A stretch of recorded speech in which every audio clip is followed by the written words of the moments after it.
उपासना बताई गई है, आत्म स्वरूप का साक्षात्कार बताया गया है, ध्यान के बारे में बताया गया है, और 4 प्रकार के अन्य बताए गए हैं, और चक्र के बारे में बताया है। ठीक है।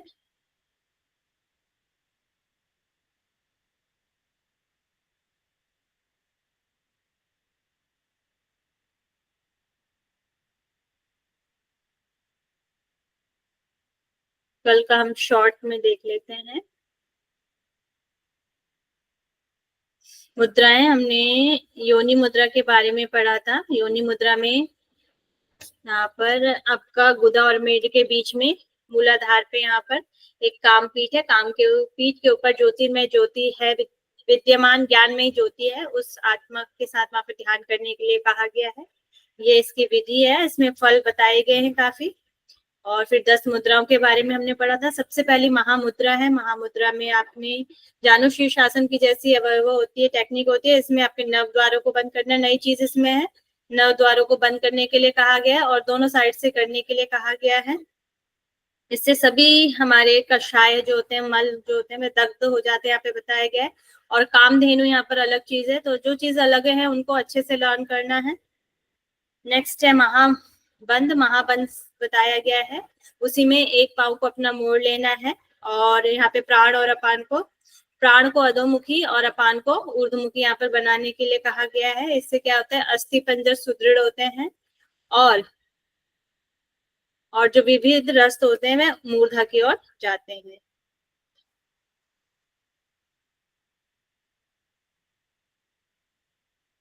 ठीक है। और क्या पढ़ा हमने, महावेद के बारे में पढ़ा था। महावेद क्या करती है, ग्रंथि ब्रह्म ग्रंथि का भेदन करती है।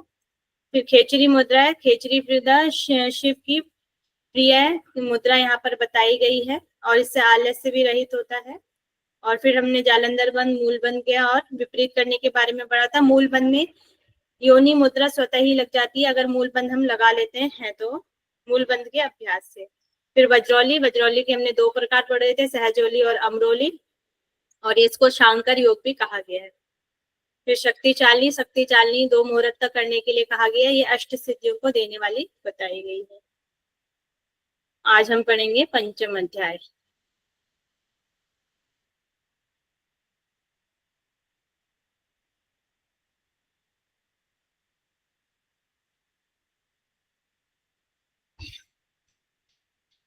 तो पंचम अध्याय में, हे ईश्वर मेरे प्रिय शंकर, यहाँ पे पार्वती जी कह रहे हैं, परमार्थ की बुद्धि रखने वाले मुझ पार्वती के प्रति उपदेश कीजिए। योगाभ्यासी लोगों को जिन विघ्नों का सामना करना पड़ता है उनका वर्णन कीजिए। तो पार्वती जी पूछ रही है शंकर से, शिव से पूछ रही है। ठीक है, परमार्थ की बुद्धि रखने वाली जो पार्वती है वे पूछ रही है शिव से कि योगाभ्यासियों के लिए विघ्न क्या है। तो योग की साधना में जिस प्रकार के विघ्न बाधाएं सदैव बनी रहती है उनका वर्णन करता हूँ, ऐसा शिव कह रहे हैं। मनुष्यों के मुक्ति मार्ग में भोग ही सबसे बड़ी बाधा बताई गई है। आगे हम 3 प्रकार के विघ्न यहाँ पर देखते हैं। ठीक है, तो जो विघ्न है यहाँ पर 3 प्रकार के हैं, भोग रूपी विघ्न, धर्म रूपी विघ्न और ज्ञान रूपी विघ्न। ये 3 प्रकार के विघ्न यहाँ पर बताए गए हैं। सबसे पहले हम देख लेते हैं भोग रूपी जो विघ्न है। तो इसमें सबसे पहले भोग रूपी विघ्न में क्या आ जाता है, स्त्री संग। स्त्री संग को भोग रूपी बोला गया है। फिर शैया, शैया जैसे बोला जाता है, बिस्तर वगैरह को शैया बोला जाता है। आसन, आसन करने के लिए भी यहाँ पे भोग रूपी विघ्न से बोला गया है। फिर वस्त्र, बहुत ज्यादा वस्त्रों का भंडार हम पे रखा हुआ है, वो भी भोग रूपी विघ्न में आ जाएंगे। धन, तांबुल, पान को भी यहाँ पर भोग रूपी विघ्न बोला गया है। पान का भक्षण करना, बहुत ज्यादा पान खाने की अगर आदत हो गई है तो वो भी भोग रूपी विघ्न में आ जाएंगे। सवारियां, राजकीय ऐश्वर्य एवं विभूतियां आदि। सवारियां जैसे जो जिस टाइम में ये ग्रंथ लिखा गया होगा तो उस टाइम की बात है, वहां पर सवारियां वगैरह होती थी, जैसे टांगे वगैरह जो चलते हैं होंगे या घोड़े वगैरह से जो सवारियां होती होंगी। राजकीय ऐश्वर्य, राजा के द्वारा जो कोई ऐश्वर्य, कोई चीजें मिलती होंगी उनको बोला जाता है राजकीय ऐश्वर्य एवं विभूतियां दी जाती थी राजा के द्वारा, ये भी भोग रूपी विघ्न में यहाँ पर बताए गए हैं।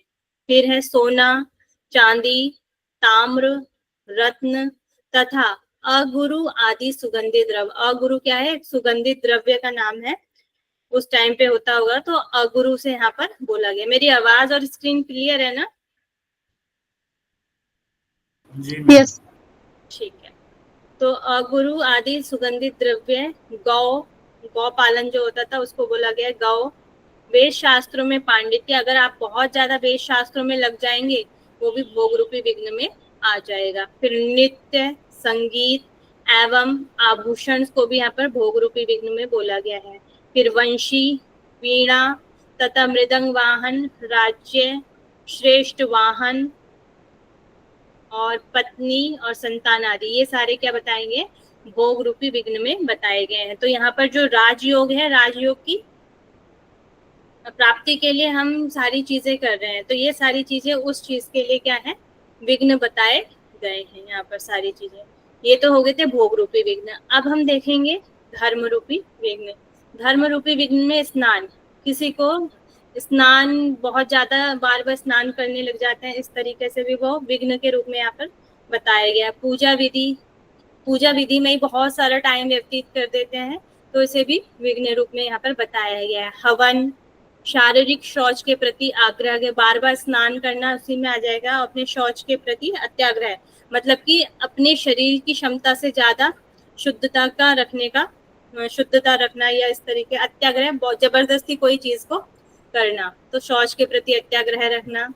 व्रत, उपवास आदि नियम, मौना अवलंबन, बहुत ज्यादा मौन रहना भी यहाँ पर धर्म रूपी विघ्न में बताया गया है। इंद्रिय निग्रह, धैर्य, ध्यान, मंत्र जप, बहुत ज्यादा जप वगैरह करने के लिए भी यहाँ मना किया गया है। दान तथा दशो दिशाओं में प्रसिद्धि होना भी धर्म रूपी विघ्न में है। वापी, बावड़ी, कुआं, तालाब, महल, उद्यानों आदि का निर्माण कराना, ये भी धर्म रूपी विघ्न है, क्योंकि हम इन सभी चीजों कार्यों में लग जाएंगे तो फिर हम अपना ध्यान, जो हमारा मुख्य लक्ष्य है, वहां तक हम नहीं जा पाएंगे।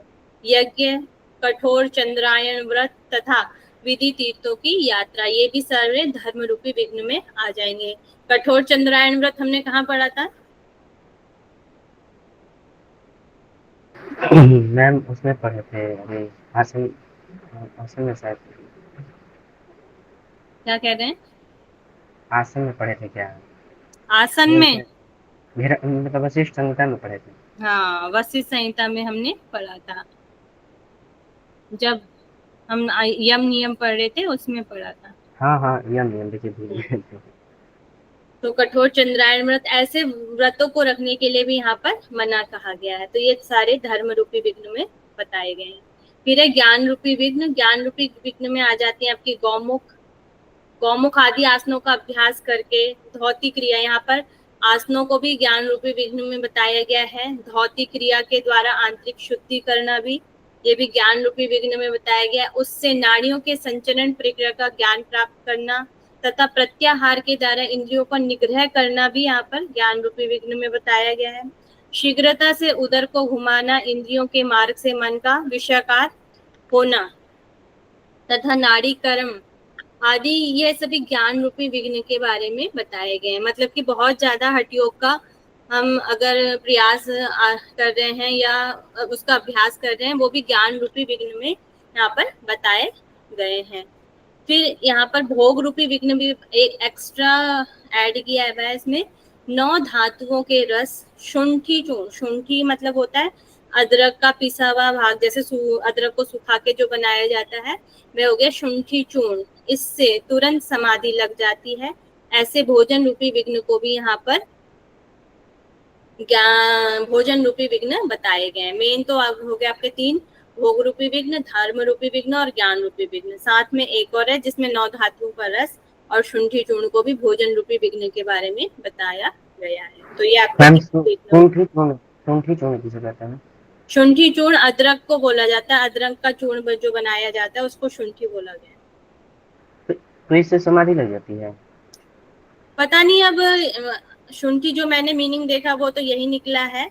और जैसे 9 धातुओं के रस, कुछ उस टाइम पे होता होगा ऐसा कोई चूर्ण वगैरह, जिससे कि मतलब कि जैसे कोई भास्म वगैरह टाइप का होता है या कुछ उस टाइम पे होता होगा, उससे समाधि लग जाती होगी, ऐसा क्या गुरु के द्वारा कोई ऐसा चूर्ण वगैरह होता हो, उससे हो सकता है।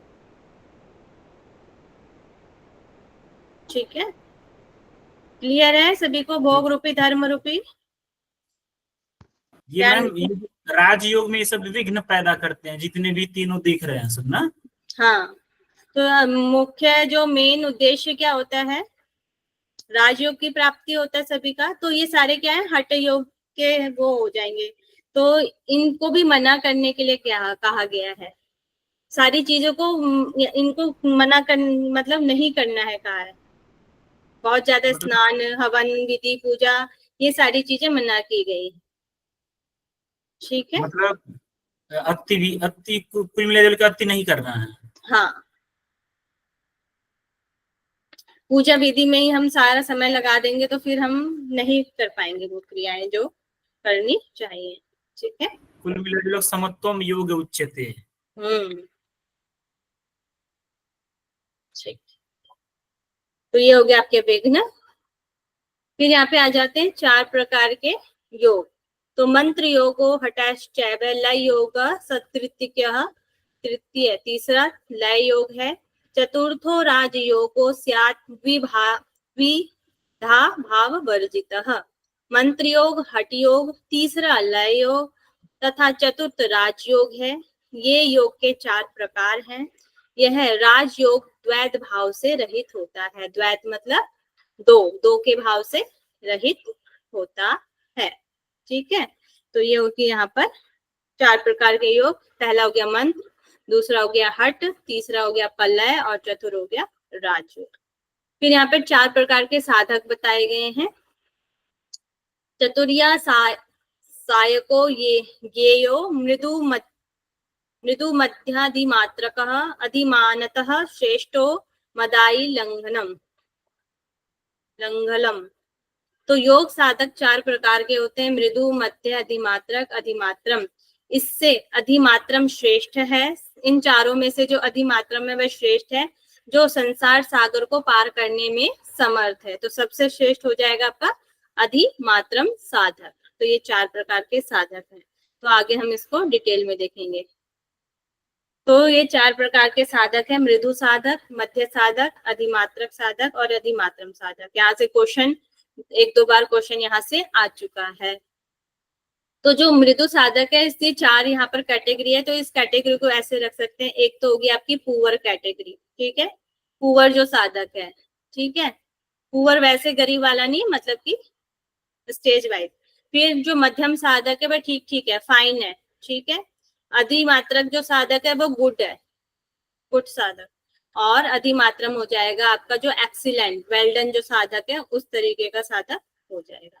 तो जो जैसे पुअर जो साधक है, उसमें जो सारी चीजें जो होंगी वो बेकार बेकार वाले होंगे, जो भी उसके गुण होंगे वो बेकार वाले होंगे। तो मंदोत्साही होगा, जो उसका उत्साह होगा वह मंद होगा, बहुत धीरे होगा। अति मूढ़, मूढ़ मतलब जो बुद्धिमान ना हो, अति मूढ़ होगा। ठीक है, व्याधि जिसको रोग हो। गुरु निंदक, जो गुरु की निंदा करता हो। लोभी, लोभी हो, पाप बुद्धि वाला हो, अधिक भोजन करने वाला हो, स्त्री के वशीभूत हो, अस्थिर हो, मतलब स्थिर नहीं रहता, एक ही जगह पे टिकता नहीं है, उसका मन इधर उधर अस्थिर रहता है। जो दीन हो, रोगग्रस्त हो, पराधीन हो, दूसरे के अधीन हो, अत्यंत क्रूर हो, मंद आचरण वाला हो और मंद वीर्य आदि इसके यहाँ पर गुण बताए गए हैं।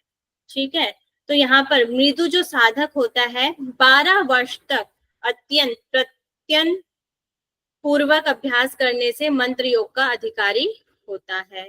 तो जब मृदु साधक 12 वर्ष तक अभ्यास करेगा तो वह मंत्र योग का अधिकारी हो जाता है। यहाँ से क्वेश्चन आया हुआ है। फिर आ जाता है आपका जो मध्यम साधक है। मध्यम साधक की 5 ही चीजें हैं और ये एक बार पेपर एग्जाम में आ चुकी हैं। तो इसमें सबसे पहले है इसको क्रम से याद कर लेंगे। समबुद्धि वाला होता है, सेकंड नंबर पे क्षमाशील होता है, थर्ड नंबर पे पुण्यार्थी होता है, फोर्थ नंबर पे प्रिय बंद होता है, मतलब प्रिय बोलने वाला होता है, और 5th नंबर पे सभी कार्यों को समान स्थिति में रखता हो, जो सभी कार्यों में अब जो उसकी स्थिति है उसको समान रखता है, उसे यहाँ पर मध्यम साधक बोला गया है, उसे मध्यम साधक का प्रकार कहते हैं। तो इसमें कोई भी समय पीरियड नहीं दिया गया कि इतने समय तक उसको अभ्यास करना है, इसमें संदेह नहीं है। इन सब लक्षणों को पहचान कर ही गुरु के द्वारा मुक्ति के उद्देश्य यह लय योग का उपदेश दिया जाता है। तो यह लय योग का अधिकारी हो जाता है जो मध्यम साधक होता है। ठीक है, फिर नेक्स्ट आ जाता है अधिमात्रक साधक। जो अधिमात्रक साधक है इसमें 11 क्वालिटीज हैं। सबसे पहले ये स्थिर बुद्धि वाला हो जाता है। अब यहाँ से थोड़ी अच्छी स्टेज ज्यादा शुरू हो जाती है, तो स्थिर बुद्धि वाला हो जाता है, लय युक्त हो जाता है, वीर्यवान हो जाता है, महाशय हो जाता है, दयावान हो जाता है, क्षमाशील होता है, सत्यवादी होता है, शूरवीर होता है, अनुभवी होता है, श्रद्धावान होता है, गुरु के चरण कमलों की आराधना करने वाला होता है अधिमात्रक साधक। तो अधिमात्रक साधक 6 वर्षों में साधना में सफलता मिल जाती है। अतः धैर्यवान गुरु ऐसे साधकों को समस्त अंगों सहित हठ योग की विद्या प्रदान करते हैं। तो जो अधिमात्रक साधक है वे हठ योग के अधिकारी हो जाते हैं 6 वर्षों में साधना करने पर। ठीक है, फिर हो जाते हैं अधिमात्रम साधक। इसमें जो भी क्वालिटी होंगी एकदम अच्छी वाली ही होंगी, वेल डन मतलब कि एक्सीलेंट क्वालिटीज वाला होगा, पराक्रमी होगा, उत्साही होगा, रूपवान, शौर्यवान, शास्त्रों का ज्ञाता, सतत अभ्यासशील, मोहरहित, शांत, तरुण, मितभोजी, कम भोजन करने वाला, इंद्रियों को वश में करने वाला, निर्भय, पवित्र, कुशल, दानी तथा सभी जनों को आश्रय देने वाला होता है, विकार रहित, स्थिर, बुद्धिमान, स्वाधीन, क्षमाशील, सुशील, धर्म पे चलने वाला, अपने अभ्यास कर्म को गुप्त रखने वाला तथा प्रिय भाषी, शास्त्रों में विश्वास रखने वाला होता है, देवता एवं गुरु का पूजक है, जन्म संपर्क से दूर रहने वाला और महाव्याधियों से अछूता रहता है। इसको व्याधि तो हो गया छोटा, महाव्याधि हो गया जो बहुत बड़ा जो रोग होता है वह भी इसको छू नहीं पाता है, जो अधिमात्रम साधक होता है। और ये 3 वर्षों में अधिमात्रम साधक समस्त योगों में सफलता प्राप्त करने वाला हो जाता है। मंत्र, लय, हठ और राजयोग, ये राजयोग का भी अधिकारी, तीनों जो योग हैं, समस्त योग हैं, चारों जो योग हैं उनमें सफलता प्राप्त करने वाला हो जाता है अधिमात्रम साधक। ठीक है, ओके है, किसी को कुछ पूछना है? नहीं मैम, बाकी तो बड़ा लेंदी जल्दी करा रही है। इसमें से बस ये ध्यान रखेंगे, ये 5M को तो अच्छे से लर्न कर लेंगे। फिर जो मृदु साधक है उसमें तो जो क्वालिटीज हैं वो बेकार वाली क्वालिटीज हैं उनको ध्यान में रखेंगे, और ये वाली चीज याद रखेंगे 12 वर्ष और मंत्र योग। ठीक है, और जो अधिमात्रक साधक है इसमें कुछ कुछ चीजें इसमें मिलती जुलती हैं, तो उसमें थोड़ा बहुत इनको देख के चले जाएंगे, और ये वाली चीजें अच्छे से लर्न करनी है। जो हठ योग का अधिकारी हो जाएगा, लय योग का अधिकारी हो जाएगा, या मंत्र योग का, और सभी योगों का अधिकारी कौन होगा? अधिमात्रम साधक। ठीक है,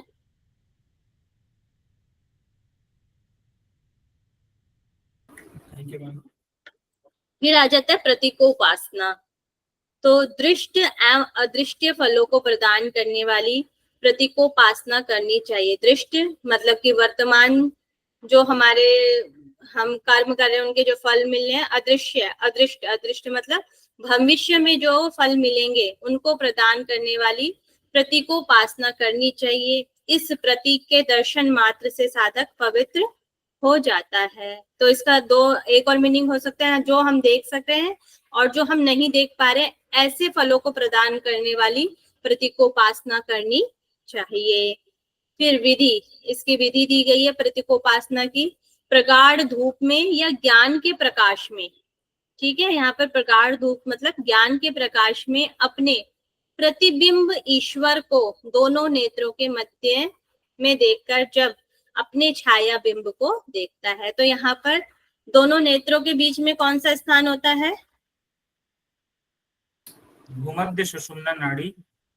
भूमध्य आज्ञा चक्र भी बोला जाता है इसको यहाँ पर, है ना।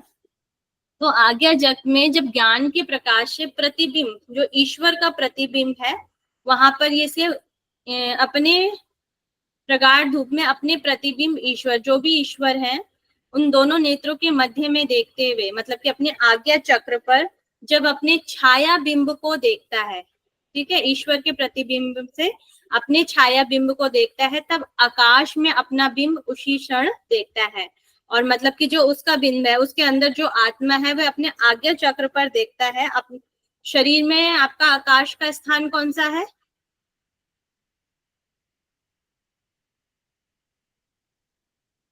आज्ञा चक्र या चिदाकाश, चिदाकाश आज्ञा चक्र का स्थान कहते हैं। तो तब अपने आकाश में अपना बिंब उसी क्षण देखता है, मतलब कि उसी क्षण में अपने बिंब को देखता है अपने आज्ञा चक्र में, ठीक है, जो प्रतिदिन अपना प्रतिबिंब आकाश में देखता है। तो यहाँ पर इसको रोज करने के लिए कहा गया है। तो प्रतिदिन अपना प्रतिबिंब आकाश में देखता है, उसके फल बताए गए हैं। तो उसका क्या फल होता है?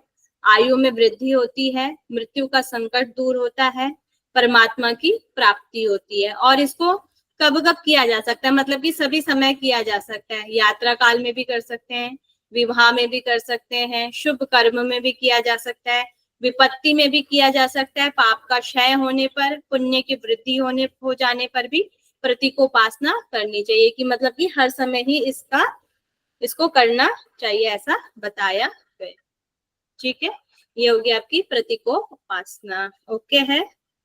प्रतीकोपासना यानी प्रतीक मानकर उपासना करना। हाँ, तो प्रतीक मान रहा है किसी ईश्वर को, ज्ञान के प्रकाश हो गया या ईश्वर हो गया, हाँ, उसको प्रतीक मानना है। उसके ऊपर डिपेंड करता है वो किसको प्रतीक मान रहा है। हाँ, ठीक। फिर इसी में आगे कहा जा रहा है, ये षडमुखी मुद्रा यहाँ पर लगाने की बात की जा रही है। हाथों के दोनों अंगूठों से दोनों कानों को, दोनों तर्जनी से दोनों नेत्रों को, दोनों मध्यमा अंगुलियों से दोनों नासा छिद्रों को, और तथा दोनों अनामिका से मुख को दृढ़ता से बंद करें। ये वाली मुद्रा हम कई बार पढ़ चुके हैं। तो ये हो जाती है आपकी षडमुखी मुद्रा। तब ये लगाने से जब योगी वायु को अच्छी तरह नियंत्रित करता है, तो वह ज्योति स्वरूप आत्मा का साक्षात्कार करता है। जो साधक एक क्षण के लिए भी स्थिर चित्त उस दिव्य तेज का दर्शन करता है, वह सभी पापों से मुक्त होकर परम गति को प्राप्त हो जाता है और ब्रह्म में लीन हो जाता है। ये उसके आगे वाली स्टेज यहाँ पर बताई जा रही है। ठीक है, जो योगी वायु को अच्छी तरह नियंत्रित करता है, वह ज्योति स्वरूप आत्मा का साक्षात्कार करता है। अब ये नाद की आगे वाली हम स्लाइड में देखेंगे, नाद की बात की जा रही है। तो इस योग के अभ्यास से निस्संदेह अंतर्नाद की उत्पत्ति होती है। षडमुखी मुद्रा लगाने के बाद इस नाद की जो प्रथम ध्वनि है, वह भ्रमर, भ्रमत मतलब भौरा, वेणु, वेणु मतलब हो जाएगी वंशी, और नेक्स्ट है वीणा की ध्वनि के समान क्रमशः होती है। तो सबसे पहले भ्रमर की साउंड आएगी, फिर वेणु की साउंड आएगी, और फिर वीणा की साउंड आएगी। फिर इसी प्रकार अभ्यास करने से संसार रूपी अंधकार को नष्ट करने वाला घंटा नाद के समान अंतर्नाद उत्पन्न होता है। तो भ्रमर, वेणु, वीणा और उसके बाद घंटा नाद होता है। घंटा नाद से क्या होता है? ये संसार रूपी अंधकार को नष्ट करने वाला बताया गया है। उसके पश्चात मेघ गर्जना के सदृश्य, मतलब मेघ गर्जना के जैसी ही आवाज अंतर्ध्वनि का आविर्भाव होता है, मतलब कि उत्पन्न होती है मेघ गर्जना। तो यहाँ पर 5 ध्वनियां सुनाई देती हैं, भ्रमर, वेणु, वीणा, घंटानाद और सबसे लास्ट में है मेघ गर्जना। ठीक है, फिर इस अंतर्नाद पर मन को एकाग्र करके जब साधक निर्भयता से स्थित होता है, तब मेरी अत्यंत प्रिय लय की सिद्धि प्राप्त होती है। तो किसकी प्रिय लय सिद्धि है? ये शिव की प्रिय लय सिद्धि यहाँ पर उत्पन्न होती है, ऐसा बताया गया है। इस प्रकार के अभ्यास से योग के समस्त कर्म फलों का परित्याग करने वाला विविध प्रकार के गुणों से अधिकृत कर चैतन्य स्वरूप चिदाकाश में लीन हो जाता है। चिदाकाश हो गया आपका आज्ञा चक्र। तो अधिकृत चैतन्य स्वरूप, जो चैतन्य स्वरूप है, और उसके साथ चिदाकाश में लीन हो जाने की बात यहाँ पर की गई है। ठीक है, ओके स्लाइड। चिदाकाश क्या बोली है अभी? आज्ञा चक्र। ठीक। फिर यहाँ पर श्रेष्ठता का कथन दिया गया है कि सिद्धासन के समान कोई दूसरा आसन नहीं है। नासन सिद्ध दृश्य, सिद्धासन के समान दूसरा आसन नहीं है। कुंभक सदृश्य बलम, कुंभक के समान कोई बल नहीं है। न खेचरी समा मुद्रा, और खेचरी के समान कोई मुद्रा नहीं है। और न नाद सदृशो लय, और नाद के समान कोई लय नहीं है। यहाँ से भी क्वेश्चन बन सकता है कि सिद्धासन के समान आसन नहीं है, मतलब कि आसन, ऐसा आसन कौन सा है जिसके समान कोई भी नहीं है, तो हो जाएगा सिद्धासन। ठीक है, और कुंभक के समान कोई बल नहीं है, वो हो जाएगा, क्योंकि कुंभक में बहुत ज्यादा अधिक बल लगता है, तो कुंभक के समान कोई बल नहीं है। खेचरी के समान कोई मुद्रा नहीं है, ठीक है, और नाद के समान कोई लय नहीं। तो ये हो गया श्रेष्ठता का कथन। ओके है, जी मैम।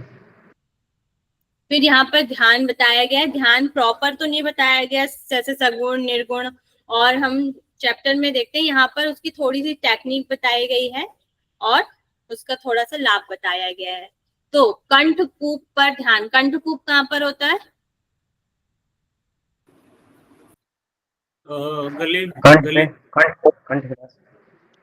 गले का जो गड्ढे वाला भाग होता है, इसको कंठकूप कहा जाता है। तो पद्मासन में जब योगी जिह्वा को तालु मूल में लगाकर कंठकूप पर ध्यान करता है, तो यहाँ पर कंठकूप पे ध्यान लगाने की बात की गई है। इससे क्या हो जाता है? भूख एवं प्यास की निवृत्ति हो जाती है, मतलब कि भूख और प्यास नहीं लगती। ऐसा ही और हम कहाँ पढ़ते हैं? खिचड़ी मुद्रा सिद्ध होने पे वो नहीं लगता है वैसे भी। पतंजलि में भी हमने पढ़ा था कि कंठकूप पे ध्यान लगाने से भूख और प्यास की निवृत्ति हो जाती है, क्षुधा पिपासा की निवृत्ति हो जाती है। फिर आ जाता है कूर्म नाड़ी। तो कंठकूप के नीचे के स्थान पर कूर्म नाड़ी, कंठकूप से थोड़ा नीचे ही कूर्म नाड़ी का स्थान बताया गया है। कूर्म नाड़ी पर मन को एकाग्र करने से क्या होता है? चित्त की अत्यधिक स्थिरता प्राप्त होती है, चित्त स्थिर हो जाता है। फिर नेक्स्ट है कपाल प्रदेश पर।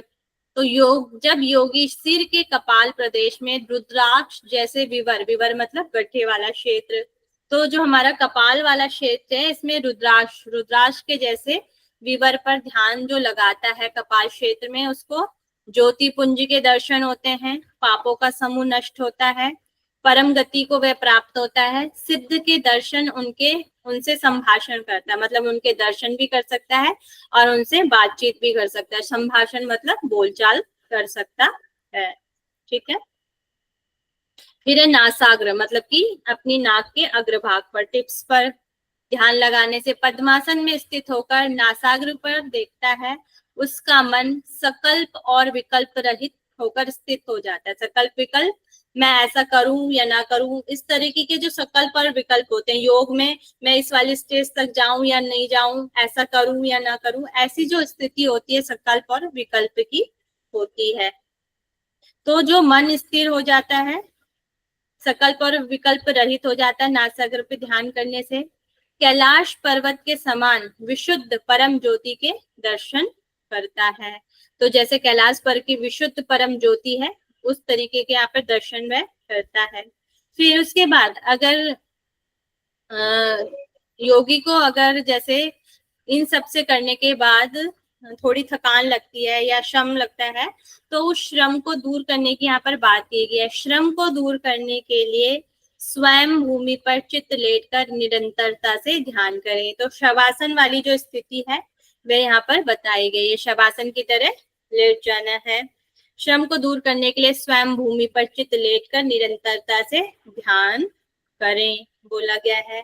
फिर उसके बाद का ध्यान बता रहे हैं, सिर के पिछले भाग पर ध्यान करने के लिए कहा गया है। सिर के पिछले भाग पर ध्यान करें, इस पर ध्यान करने से मृत्यु को जीत लेता है। फिर उसके बाद का जो ध्यान है वो भूमध्य पे करने के लिए कह रहे हैं। भूमध्य में दृष्टि स्थित करने से जो उत्कृष्ट परिणाम प्राप्त होता है, तो भूमध्य पे दृष्टि स्थिर करने के लिए कहा गया है, उससे उत्कृष्ट मतलब बहुत ही अच्छे परिणाम प्राप्त होते हैं। तो ये ध्यान के विषय में बताया गया है। ठीक है, ओके है।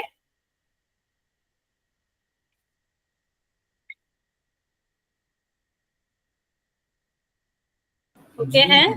ये भी सब मतलब परीक्षा में आ सकता है ना? परीक्षा में ऐसे आ सकता है, सिद्धों के दर्शन और उनके संभाषण कहाँ पर ध्यान करने से हो सकता है, इस तरीके से क्वेश्चन मिल सकता है। भूख और प्यास की निवृत्ति कहाँ पर ध्यान करने से हो सकती है, कोई भी एक लाइन ले सकते हैं ना यहाँ से, ये हो सकता है।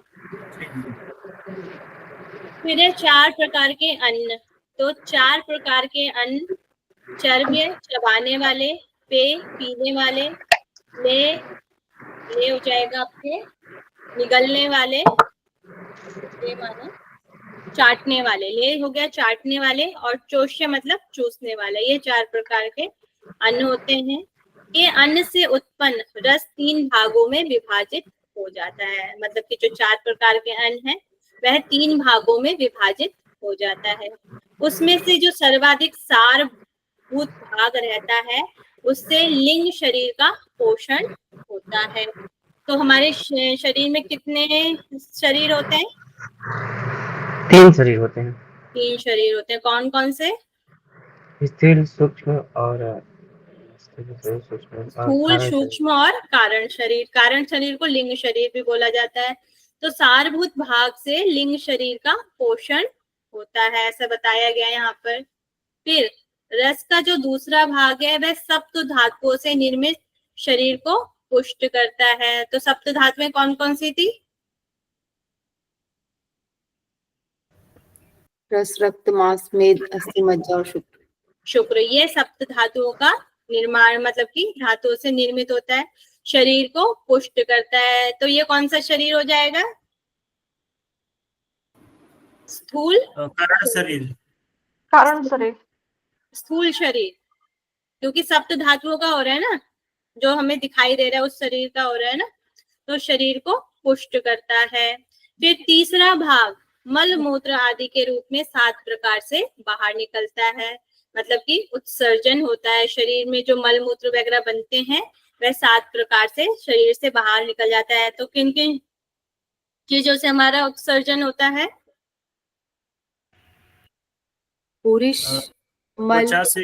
वेद, त्वचा और तो मुंह तो से। पसीने के रूप में हमारे शरीर से बाहर निकलता है, और ऑक्सीजन के रूप में हमारे शरीर से जो ऑक्सीजन कार्बन डाइऑक्साइड उसका एक्सचेंज होता है, उससे भी हमारे वो भी एक प्रकार का मल हो जाएगा। त्वचा से जो पसीने के रूप में निकल रहा है वो भी एक मल हो जाएगा, और मल मूत्र तो है ही। ऐसी 7 प्रकार से शरीर से बाहर निकलता है, ऐसा बताया गया है।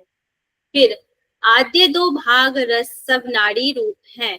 आद्य मतलब पहले वाला, और दूसरे वाला आद्य मतलब पहले दो भाग रस ही सब नाड़ी रूप हैं।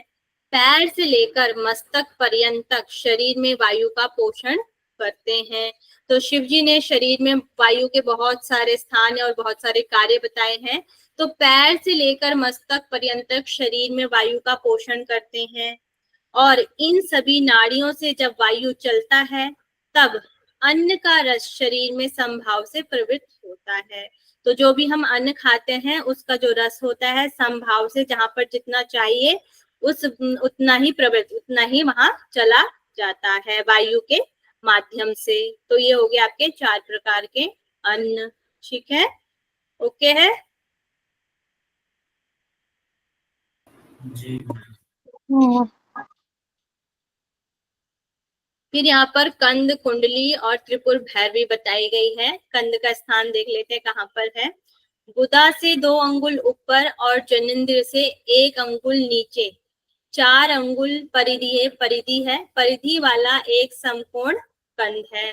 समकोण मतलब जिसकी चारों भुजाएं बराबर, स्क्वायर शेप में जो है उसको कंद समकोण बोला जाता है, वाला एक कंद बताया गया है। मूलाधार का स्थान क्या बताया गया था? अ, गोलाकार। गुदा से 2 अंगुल ऊपर और जनेंद्र से 2 अंगुल नीचे बताया गया था। उस स्थान को मूलाधार क्षेत्र बताया गया था, मगर इसमें क्या बोला गया, 1 अंगुल नीचे, तो यहाँ पर ये कंध का स्थान बताया गया। ठीक है, फिर नेक्स्ट पढ़ लेते हैं हम कुंडली। गुदा एवं जनेंद्रिय के बीच के पीछे की ओर मुख किए हुए योनि स्थान है। कल उसके बारे में पढ़ा था हमने। एक शरीर में कितना कंध होता है? एक ही कंध होता है ना? क्या कहते हैं? एक शरीर में एक ही कंध होता है ना? हाँ, एक शरीर में एक ही कंध होता है।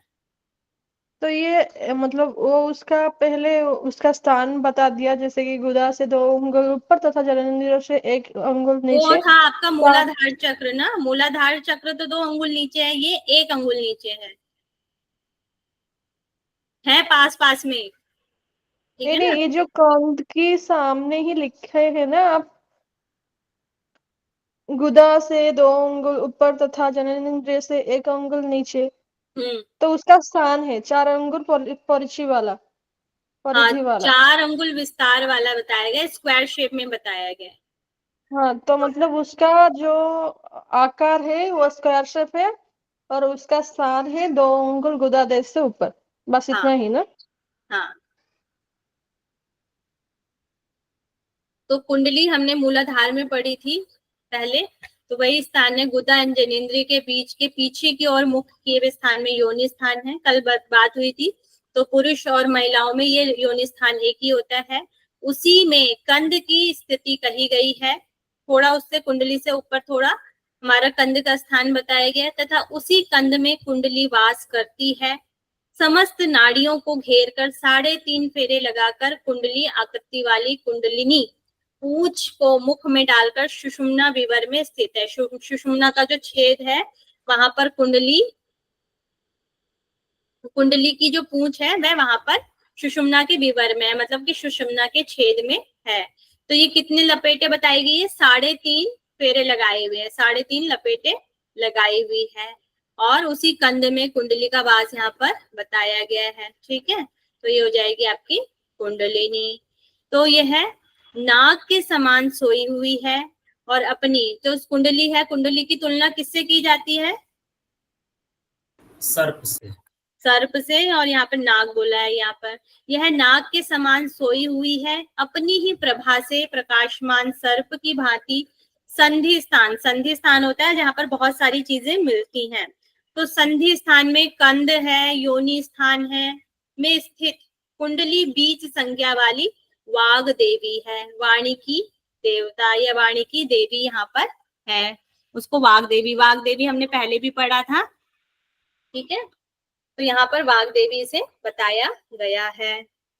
स्वर्ण के समान कांतिमय शक्ति है, यह सत्व रजस तमस तीनों गुणों की जन्मदात्री है। तो यहाँ से क्वेश्चन बन सकता है सत्व रजस और तमस जो गुणों की जन्मदात्री है वह कौन है? तो क्या आ जाएगा? कुंडलिनी। कुंडलिनी। तो वह क्या है? कुंडलिनी है, जिसमें जो तीनों गुणों की जन्मदात्री है। योग में उस कुंडलिनी के अंतर्गत बंदुक पुष्प क्या होता है? लाल रंग के जो समान एक पुष्प होता है, फूल होता है, के समान लाल रंग के काम बीज। कल हमने काम पीठ पढ़ा था, कहाँ पे पढ़ा था? कुंडली में ही पढ़े थे शायद। योनि मुद्रा। तो योनि मुद्रा में काम पीठ की बात हुई है, तो यहाँ पे काम पीठ को यहीं पे काम बीज बोला गया है। तो के समान काम बीज को अक्षर रूप में प्रयुक्त हुआ बताया गया है। तो उसी कुंडली के अंतर्गत, मतलब उसी कुंडली के अंदर बंदुक पुष्प लाल रंग के समान काम बीज को अक्षर रूप में प्रयुक्त हुआ है, मतलब कि कुंडली के अंदर लाल रंग का काम बीज प्रयुक्त हुआ है, वहां पर मतलब कि काम बीज। फिर आगे त्रिपुर भैरवी के बारे में बताया। त्रिपुर मतलब होता है 3 चीजें। तो करोड़ों सूर्य के समान प्रकाशमान और करोड़ों चंद्रमाओं के समान सुशीतल, इन तीनों। तो करोड़ों सूर्य के समान कल हमने किस चीज की बात की थी? जो प्रकाश है उस काम पीठ की बात की थी। हाँ तो हाँ, गोल गोल है, गोल है, हाँ, और सूर्य के समान, करोड़ करोड़ सूर्य के समान जो है। तो करोड़ों सूर्य के समान प्रकाशमान तथा करोड़ों चंद्रमाओं के समान शीतल, इस तीनों को, तो यह पास में ही है कुंडलिनी, सुषुम्ना एवं काम बीज या काम पीठ, यहाँ पर काम बीज लिखा हुआ है, तो ये तीनों चीजें आ जाएंगी। कुंडली, सुषुम्ना एवं काम बीज को मिलाकर त्रिपुर भैरवी देवी के नाम से जानी गई है। ठीक है, त्रिपुर मतलब हो गया 3। ठीक है, ओके है। तो यहाँ पर मेन जो है वो त्रिपुर भैरवी है। त्रिपुर भैरवी में क्या क्या 3 चीजें हैं उनको लर्न करना है, कुंडलिनी, सुषुम्ना और कामबीज। ठीक है, इस स्लाइड में जो मेन है वो 3 ये चीजें हैं।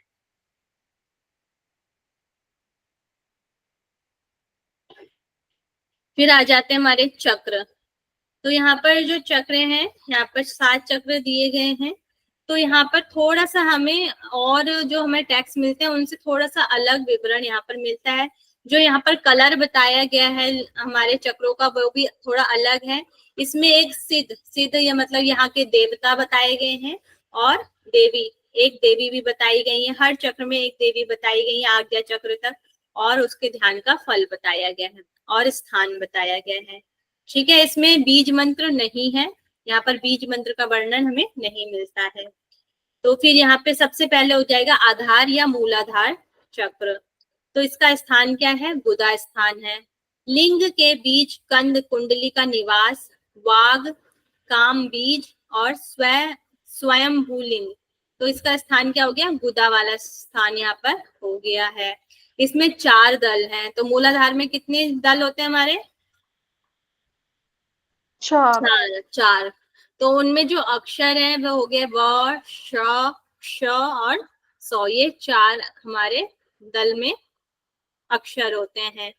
और जो वर्ण होता है वो कौन सा होता है? सुवर्ण। सुवर्ण हो गया सोने के समान, जिसका कलर हो। सिद्ध, सिद्ध मतलब या देवता या सिद्ध कुछ भी बोल सकते हैं, द्विरंड है इसमें। जो इसके देवता है वह द्विरंड है, और जो इसकी देवी है वह डाकनी यहाँ पर बताई गई है। ठीक है, फिर इसके ध्यान का फल हम देख लेते हैं। तो इसमें क्या हो जाता है? दादुरी शक्ति। दादुरी शक्ति हमने प्राणायाम में वहां पर उसपे वहां पर वर्णन सुना था दादुरी का। तो हम क्या होते हैं, जमीन से थोड़ा थोड़ा ऊपर उठने लग जाते हैं। क्रांति, शरीर में क्रांति आ जाती है, चमक आ जाती है। जठराग्नि विवृत हो जाती है, जठराग्नि बढ़ जाती है, आरोग्यता आ जाती है, शरीर में कोई भी रोग नहीं रहता है, सर्वज्ञता, सब कुछ जानने वाला हो जाता है। कारण सह भूत वर्तमान भविष्य का ज्ञान हो जाता है। कारण सहित हमें पता चल जाता है भूत, वर्तमान और भविष्य तीनों काल का ज्ञान हो जाता है। अनधीत शास्त्र ज्ञान, और जो शास्त्र हमें पता भी नहीं है उन शास्त्रों का भी हमें ज्ञान हो जाता है। मुख में सरस्वती का वास हो जाता है। मात्र जाप से ही मंत्र सिद्धि मिल जाती है। पाप मुक्ति हो जाती है। पवनाभ्यासी इस नित्य ध्यान करे। पवनाभ्यासी मतलब जो प्राणायाम का अभ्यास करते हैं वह इसका नित्य ध्यान करें। निरंतर अभ्यास से परमात्मा दर्शन और मनोजय, मन को जीतने वाला हो जाता है। वायु का सुषुम्ना में प्रवेश हो जाता है, जो आधार चक्र पर ध्यान करता है। तो इसके लाभ बहुत सारे दिए गए हैं, मगर जो मेन चीज है आपने इसके देवता देवी और ये वर्ण वगैरह याद करने हैं, इनको एक बार पढ़ लीजिएगा। ठीक है, नेक्स्ट है आपका स्वादिष्टान। स्वादिष्टान में जो स्थान बताया हुआ है लिंग मूल में बताया गया, मेढ्र में बताया गया है। इसमें जो दल हैं वह 6 बताए गए हैं, ब, भ, म, य, र, ल। तो जैसे हमारी जो वर्णमाला होती है, वर्णमाला में भी हम देख सकते हैं, जैसे हमारा जो था अभी हमने सबसे पहले पढ़ा था, तो उसमें कहाँ से लेकर था? श, अक्ष, स और ह। यहाँ से स्टार्ट है, व, श, स और स। ये 4 वर्ण थे। फिर जो सेकंड है यहाँ से है 6 वर्ण, 1 2 3 4 5 6। ब से लेकर लौ तक हमारे जो वर्ण है वो स्वादिष्टान में हो जाएंगे। ठीक है, ब से लेकर लौ तक, तो ये स्वादिष्टान में आ जाएंगे। अगर आपको वर्णमाला लर्न है तो ये इनको लर्न करना भी आपके लिए आसान हो जाएगा। फिर ये वर्ण है, वर्ण क्या है? इसमें रक्त वर्ण यहाँ पर बताया गया है। इसके जो सिद्ध देवता है वे बाल यहाँ पर बताए गए हैं। जो देवी है वह राकणी यहाँ पर बताई गई हैं। तो इसके हम फल देख लेते हैं। काम मोहित सुंदर स्त्रियां आकर्षित होती हैं। अश्रुत ज्ञान, जो सुना, अश्रुत मतलब जो सुना भी नहीं है ऐसा ज्ञान प्राप्त होता है। रोग मुक्त होता है, निर्भय होता है, मृत्यु या किसी के द्वारा अपराजित नहीं होता है, मृत्यु के द्वारा भी अपराजित नहीं होता है। अणिमा आदि सिद्धियां प्राप्त होती हैं। शरीर में वायु का संचरण होता है, रस की वृद्धि होती है, जो हमारा अमृत स्राव होता है उस रस में वृद्धि होती है। सहस्रास्रवित अमृत में भी वृद्धि होती है। तो ये आपके 2 चक्र हो गए, या इनको पदम भी कहा गया है। तो ये हो गया आधार और स्वादिष्टान। ओके है। यस।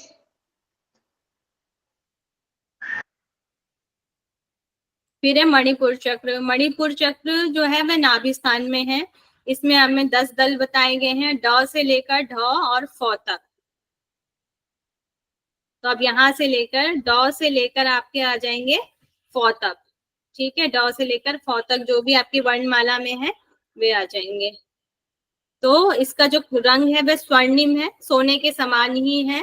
फिर जो इसके देवता है वह रुद्र हैं, जो इसकी देवी है वह लाकनी बताई गई है। ठीक है, और इसका जो हम देखते हैं लाभ वह क्या है, पताल सिद्धि। यहाँ पे जो चक्र है वो सीक्वेंस में है ना? हाँ, सीक्वेंस में है चक्र। लेकिन वर्ण इधर उधर क्यों दिए हैं? जैसे कि वहां पे ब से स तक, यहाँ पे नहीं, क से ठ तक अनाहत में आ रहा है। अ से फिर मतलब ये लास्ट, यहाँ मतलब से लास्ट शुरू है ना, फर्स्ट तक आ रहा है वर्णमाला जी। अनाहत से शुरू है। अनाहत में क से लेकर ठ तक हो जाएंगे आपके अनाहत में। फिर उससे नीचे आएंगे तो आपका ड से लेकर फ तक आएगा। फिर उससे नीचे आएंगे तो आपका वो आएगा, ब से ल तक आएगा, और फिर उससे नीचे आएंगे तो ब से श तक आएगा। ठीक है। हाँ, मतलब ये सीक्वेंस थोड़ा ए हम्म, टू जेड तक है और वो सीक्वेंस थोड़ा जेड से एट तक है। हाँ, तो ऐसे ही हमें लर्न करना पड़ेगा। फिर है अनाहत। शुरू जो होता है अनाहत से होता है, विशुद्धि से। तो फिर है अनाहत। अनाहत में हृदय में बताया गया है। इसमें जो 12 दल हैं क से लेकर ठ तक इसमें बताए गए हैं। जो इसका जो कलर बताया गया है वह गहरा रक्त, मतलब बहुत जो ब्लड का कलर होता है गहरे, मतलब डीप कलर, डीप ब्लड का जो कलर होता है उसको बताया गया है। जो देवता है इसमें पिनाकी बताए गए हैं, जो देवी है वह काकनी यहाँ पर बताई गई है। तो दृष्टा दृश्य फल प्राप्ति, जो वर्तमान या भविष्य के जो फल है उनकी प्राप्ति हो जाती है। काम पीड़ित दिव्या अप्सराएं शुभ हो जाती हैं। अपूर्व त्रिकाल ज्ञान, पहले ही त्रिकाल का ज्ञान हो जाता है, भूत भविष्य वर्तमान का ज्ञान हो जाता है। दूर श्रुति, दूर सुनने, दूर दृष्टि का भी ज्ञान हो जाता है। स्वेच्छाचारी गगनचारी हो जाता है, मतलब कि गगन मतलब हो गया आकाश में जाने वाला, कभी भी स्वेच्छाचारी हो जाता है, अपनी इच्छा से गगन में जा सकता है, सिद्ध हो जाता है। योगिनी दर्शन हो जाते हैं, योगिनियों के दर्शन होते हैं। खेचरी जय और भूचरी हो जाता है। तो ये भी आपका क्वेश्चन बन सकता है, खेचर जय और भूचरी सिद्धि किस किस चक्र से हो जाती है, ध्यान करने से किस चक्र पर हो जाती है भूचरी और खेचरी? अनाहत चक्र पर ध्यान करने से। अनाहत चक्र। फिर आ जाता है आपका विशुद्धि। विशुद्धि कहाँ है? कंठ में बताया गया है। इसमें 16 दल हैं। इसमें जो अ वर्ण वाली जो स्वर होते हैं वहां से लेके इसमें अ से लेकर अह तक यहाँ पर दिए गए हैं। री 2 दी है और ली भी 2 दी गई है। ठीक है, तो यहाँ पर कंठ में दिया गया है। इसके जो रंग है वह स्वर्ण के समान है, मतलब कि सोने के समान ही यहाँ पर बताए गए। जो इसके देवता है वह छागलांड है, यहाँ पर बताए गए हैं। जो इसमें देवी है वह शाकनी बताई गई हैं। योगेश्वर बन जाता है, इसका फल है। चारों वेद प्रकाशित होते हैं, और इसमें ध्यानस्थ क्रोधवश होने पर त्रिलोक कंपन होता है। योगी का शरीर वज्र से कठोर हो जाता है। हजारों वर्ष से भी अधिक काल क्षणवत के तरह प्रतीत होता है, मतलब कि हजारों वर्ष गुजर जाने पर भी उसको थोड़े से टाइम, सेकंड का टाइम प्रतीत होता है, ऐसा ही लगता है। ठीक है, तो चारों वेदा का ज्ञाता कौन किस चक्र पर ध्यान करने से हो जाता है? विशुद्धि, विशुद्धि चक्र पर। इस तरीके से क्वेश्चन बन सकता है, चारों वेदा का ज्ञाता किस चक्र पर ध्यान करने से हो जाता है? तो हो जाएगा वो विशुद्धि। ठीक है, नेक्स्ट है आपका आज्ञा चक्र। आज्ञा चक्र होता है भूमध्य पे, यहाँ पे होते हैं 2 दल। इसमें जो अक्षर होते हैं वो ह और अक्ष होते हैं। इसका कलर श्वेत है। इसके जो देवता है वो महाकाल है और जो देवी है यहाँ पर हाकनी है। यहाँ का इसको जो लाभ है अवसाद का हरण होता है यहाँ पर बताया गया है और परम सिद्धि प्राप्त होती है। योगींद्र शिव की तरह सम बन जाता है, शिव की तरह वह बन जाता है। मुक्तिदायक है, महात्म्य अवर्णीय है। यहाँ पर उसका महात्म्य मतलब बताया नहीं जा सकता है। पूर्व जन्मकृत कर्म से नाश हो जाते हैं। पूर्व जन्म के जो हमारे जन्मों से जो कर्म है उनका नाश होता है। यक्ष, राक्षस, गंधर्व, अप्सराएं वश में हो जाती हैं और पाप का क्षय होता है। और प्रथम 5 पदम के ध्यान से सारे फल प्राप्त होते हैं। जिससे पहले जो 5 हमने चक्र पढ़े थे उनके सारे फल प्राप्त हो जाते हैं आज्ञा चक्र पर ध्यान करने से। वासना बंधन से मुक्ति प्राप्त होती है। पारायण समय में इसका ध्यान परमात्मा लय का कारण बनता है। पारायण समय हो गया मृत्यु के समय, इसका ध्यान करने से परमात्मा में लय का कारण बनता है आज्ञा चक्र। और राजा योगाधिकारी बनता है, बंधन मुक्त हो जाता है। राजा योगाधिकारी के बारे में भी हम आगे पढ़ेंगे। फिर ठीक है, और ये हो गया फिर लास्ट वाला सहस्त्रार। सहस्त्रार तालु मूल के ऊपर दिया है इसका स्थान, और इसमें सहस्त्र दल होते हैं। इसमें जो इसके दल हैं वो सहस्त्र बहुत सारे बताए गए हैं। सहस्त्र मतलब हजार दल बताए गए हैं। और इसमें देवी नहीं बताई गई हैं, महेश अकुल बताए गए हैं। देवता जो है महेश और अकुल बताए गए हैं। और इसके लाभ हम देख लेते हैं। ब्रह्म यज्ञत्व हो जाता है, पाप का क्षय होता है, पुनर्जन्म नहीं होता है, ब्रह्म रंध्र में वायु का स्थिर हो जाता है, कर्म बंधन से मुक्ति होती है, परम गति की प्राप्ति होती है, सर्व पाप मुक्ति होती है, अक्षय फल की प्राप्ति होती है, अणिमा आदि भोग हो जाते हैं, अष्ट सिद्धियां प्राप्त हो जाती हैं, शिव में लय हो जाता है, मोक्ष मार्ग का अधिकारी बनना, देव सिद्धि के लिए सामान्य बन जाता है। देवों के लिए सिद्धि, देव सिद्धि के लिए मतलब उसके देवता की सिद्धियां प्राप्त हो जाती हैं। अनागत विषय सुफल हो जाते हैं। अनागत जिनको वह जानता भी नहीं है वह विषय भी उसको उनको भी वह जानने लग जाता है। चित्त शुद्धि हो जाती है। 5 महा पाप नाश हो जाते हैं। ग्रह अनुकूल हो जाते हैं। बाधा उपशम, कोई भी जो बाधा आने वाली होती है वह नष्ट हो जाती है, उपशम हो जाती है, नष्ट हो जाती है। जय प्राप्ति होती है। खेचरी आदि सिद्धि प्राप्त होती है। शिव तुल्य बनना, योग साधकों की मदद के सक्षम होना, निश्चला अवस्था को प्राप्त होता है। जग विस्मरण हो जाता है, मतलब जग को वह भूल जाता है। ब्रह्म ज्ञान प्राप्त होता है और अनिवर्चनीय अवस्था को वह प्राप्त होता है, मतलब कि तुर्यातीत अवस्था को वह प्राप्त हो जाता है। फिर यहाँ पर मैंने शॉर्ट में, जैसे ये है आपका डारा लाका शाखा, तो यहाँ से हम मूल बंध में हो जाएगी आपकी डाकनी, फिर स्वादिष्टान में हो जाएगी आपकी राकनी, फिर हो जाएगी मणिपुर चक्र, मणिपुर चक्र में हो जाएगी लाकनी, फिर और काकिनी, ऊपर से अनाहत, अनाहत में क्या हो जाएगी काकनी, और फिर आ जाएगी आपकी शुद्धि में हो जाएगी अपनी शाकिनी और हाकिनी, शाकनी, और फिर आगे चक्र में हो जाएगी आपकी हाकनी। तो यहाँ से हम शॉर्ट से इसको लर्न कर सकते हैं। ठीक है, ओके है मैम। अनिर्वचनीय अवस्था, बताने योग्य जो सर बताने लायक ना हो। क्या सर उसको कहते हैं मैम ना कि जो बताने लायक जो अवस्था ना हो, मतलब वो खुद अपने से जो फील कर पाए। इसका मीनिंग अच्छे से तो नहीं पता, मतलब कि मुझे लगता है तुर्यातीत अवस्था को कहा गया होगा। देख लेते हैं। अकथनीय, जिसको कहा ना जा सके उस अवस्था के लिए भी कहा जा सकता है। मतलब ऐसी अवस्था जिसको कुछ कहा ही नहीं जा सकता।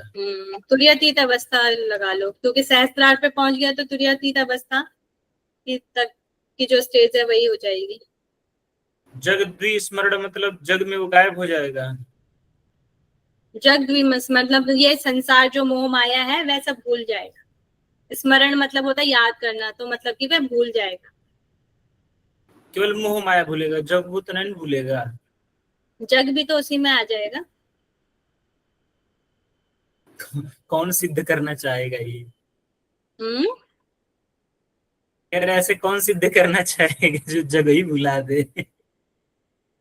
जिसे ईश्वर को प्राप्त करना है वो तो करेगा। हमें अभी तक कोई मिला नहीं जो ईश्वर को प्राप्त करना चाहे।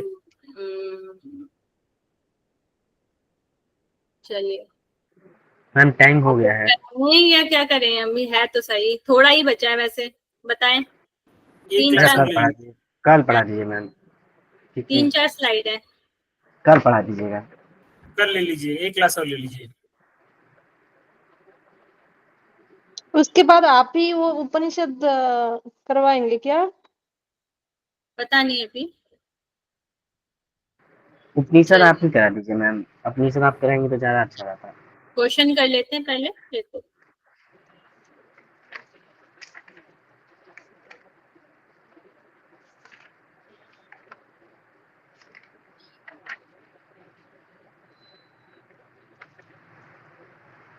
चलिए, मुझे बताएंगे आप टोटल कितने चक्र हैं? 4 7 7 मैम। 7। 7 छह चक्र चक्र, बताए हैं। और चक्र से उससे पहले ब्रह्मरंध्र को चक्र, छोड़कर पहला सब होता चक्र कौन सा है? पहला है पूरा मूलाधार। मूलाधार को क्या बोला गया है? आधार चक्र। आधार चक्र बोला। आधार चक्र में कितने दल हैं? 4 दल है, वह स। हाँ, व श दल हैं। और बताएंगे उसकी देवी कौन सी है? डाकिनी। डाकिनी। उसके देव कौन से हैं? और ये नहीं लिखे क्योंकि देवता नहीं लग रहे थे इसलिए हम लिखे नहीं। द्विरंड। द्विरंड वहां पर देवता बताए गए हैं। वो सिद्ध जो है वो देवता है क्या? हाँ, सिद्ध को देवता या सिद्ध भी कहा जा सकता है। सिद्ध या देवता कुछ भी आपके एग्जाम में लिखा हुआ आ सकता है। देवता के स्थान में वो डाकिनी लिखे हैं ना, मैं सोची वही डाकिनी देवता है। वो देवी है वैसे तो, डाकनी जैसे वो होता है स्त्री। देवता, इसमें देवता बोले गए हैं मगर ज्यादातर शक्ति रूप में जो होता है, शक्ति भी बोला जाता है इसको। हाँ जी। हाँ। अब मुझे बताएंगे स्वादिष्टान। स्वादिष्टान का स्थान कौन सा है? लिंग मूल में। लिंग मूल में बताया गया। इसका वर्ण क्या है? व भ म य र ल। वर्ण, वर्ण, वर्ण मतलब हो जाएगा आपका कलर। रक्त वर्ण। रक्त वर्ण दिया गया है। इसकी देवी कौन सी है? डाकिनी। राकिनी। और इसके सिद्ध कौन से हैं? लाल। बाल बाल। बताए गए। लाल। ठीक है। मणिपुर चक्र। मणिपुर चक्र कहाँ है? मैम नाभि स्थान। नाभि में। नाभि। नाभि में। इसमें दल कितने हैं? इसमें है 10। 6 10। 10 दल है। 10। 6 7 इसकी 8 9 देवी 10। कौन सी है? लाकिनी। लाकिनी। लाकनी है। और उसके देवता कौन से हैं? रुद्र। रुद्रदेव। रुद्र देवता है। ठीक है। खेचरी और भूचरी सिद्धि किस चक्र से हो जाती है? अनाहत। ना ना। अनाहत चक्र से। अनाहत चक्र में कितने दल हैं? 12। 12 दल बताएंगे। इसका कलर क्या है? गहरा रक्त। रक्त बना। गहरा रक्त। हम्म। ठीक है। विशुद्धि। विशुद्धि चक्र में देवी कौन सी है? शाकिनी। शाकनी है। इसका कलर कैसा है? स्वर्ण के समान। स्वर्ण के समान हो जाता है। चारों वेद प्रकाशित किस पर ध्यान करने से होते हैं? किस चक्र विशुद्धि पर? विशुद्धि विशुद्धि चक्र का। चक्र। विशुद्धि चक्र पर ध्यान करने से होते हैं। आज्ञा चक्र की देवी क्या है? हाकिनी। हाकनी है। उसमें देवता कौन से हैं? महाकाल। महाकाल। महाकाल है। Very good. सहस्त्र दल में कितने दल हैं? 1000। 1000। इसका स्थान क्या है? सहस्त्र। हाँ जी। स्थान क्या है? मैम तालु के ऊपर। तालुमूल के ऊपर। तालु मूल के ऊपर दिया हुआ है। इसमें जो देवता है? महेश अकुल। महेश। महेश अकुल अकुल। कहे गए हैं। ठीक है। भूख और प्यास की निवृत्ति कहाँ पर ध्यान करने से हट जाती है? अधिष्ठान हम्म अधिष्ठान चक्र।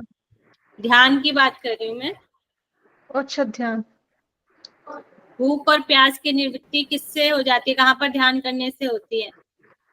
कंठकूप। कंठकूप पर ध्यान करने से होती है। ठीक है।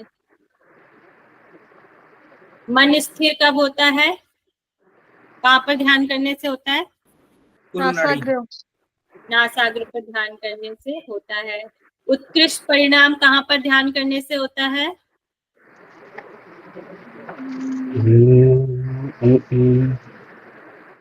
उत्कृष्ट। भूमध्य, भूमध्य पे ध्यान करने से होता है। त्रिपुर भैरवी में कौन सी 3 चीजें हैं? हाँ मैम, सुषुम्ना है और उसके बाद भैरवी, ये क्या कहते हैं, कुंडली है। सुषुम्ना और काम बीज। कुंडलिनी है और काम कामबीज, 3 चीजें हैं त्रिपुर भैरवी में। अन्न कितने प्रकार का है? 4 प्रकार चार। के। कितने भागों में विभाजित होता है? 3 भागों में। 3 भागों में होता है। सारभूत भाग से किसका पोषण होता है? कारण शरीर का। कारण शरीर। और यहाँ पर क्या बोला गया उसे? लिंग शरीर। ठीक है। हाँ। जिससे मलमूत्र निकलता है वह कौन सा भाग है? तीसरा भाग। तीसरा भाग है। सप्त धातुओं वाला भाग कौन सा है? वही तीसरा भाग। दूसरा भाग। नाद में सबसे पहले ध्वनि किसकी सुनाई देती है? मेघ की। मेघ। तो शिव संहिता के अकॉर्डिंग सबसे पहली ध्वनि कौन सी है? शंख। रॉन्ग। मेघ का। वो तो सबसे लास्ट में है। हौरे का। सबसे पहली है भ्रमर। भ्रमर के बाद वीणा। शंख। वेणु। शंख नहीं है इसमें, शंख आपका वशिष्ठ संहिता में। भ्रमर, वेणु और वीणा। ये सब में क्या होगी, आपकी जो नाद है, नाद में सब में अलग अलग मिलेगा हमें। ठीक है, तो हमें अलग अलग लर्न करना पड़ेगा किसमें कौन सी ध्वनि बताई गई है। ठीक है। मैम वेणु मतलब? वेणु मतलब जाएगा वंशी। मुरली, अरे बांसुरी। भ्रमर, वेणु, वीणा, घंटानाद और मेघ गर्जना।